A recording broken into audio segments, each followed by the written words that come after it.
China obviously is bringing a bunch of mines online, and they've very recently been somewhat vocal about the fact that they're going to build a storage facility right on the Kazakh border.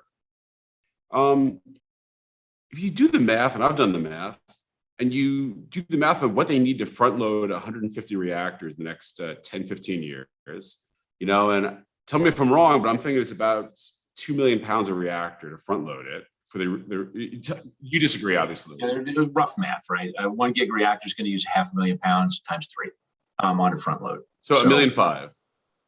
Yeah. So you're talking about times 150. We're 225. And this is admittedly over 15 years, but that's an incremental, a lot, 10, 15, 20 a year.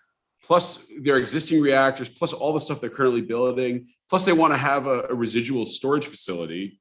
Like, how does this all work? I mean, I know we all say, there'll be price discovery and it'll go crazy, but I mean, the Chinese aren't dumb. I mean, they just ran out of LNG. They just ran out of, thermal coal. Like, they just literally in the last month had an experience with running out. They're not going to build these things. Their plan has been a third, the 1/3 plan. A third of their uranium comes domestically, a third of their uranium will come from the import market, and a third will come from mines that they own.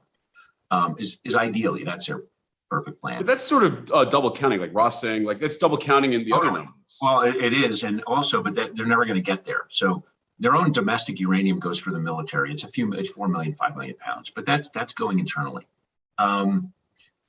Their foreign mines, right? Namibia, right? Husab, Rossing, pick at 8, 5, 13, 15 million pounds. That ain't getting you there. So now you've got to go and buy it on the import. Think about they're limited in where they can buy. They're not coming into the U.S. and buying it. They're coming into Canada and buying a full mine. Geopolitical reasons, especially around uranium. So they're limited in where they can buy their pounds.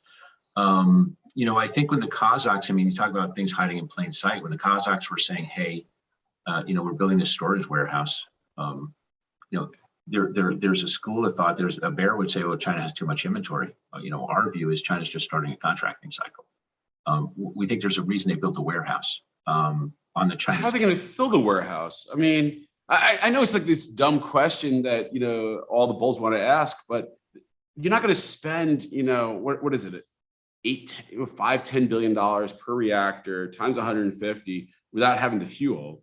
And given that they don't produce much domestically, they're going to probably want to have an excess stockpile, a lot, bigger stockpile than, you would in, we don't produce it either, but, you'd think you'd have a bigger stockpile, and they're not dumb people. They think in, 100-year plans. Which is why we think that you're on the verge of a whole new contracting cycle for them.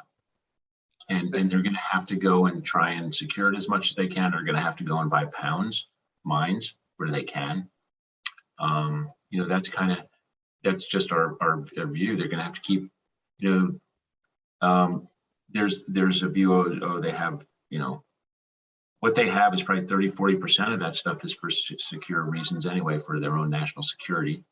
So once you back that out, they want decades and decades of supply.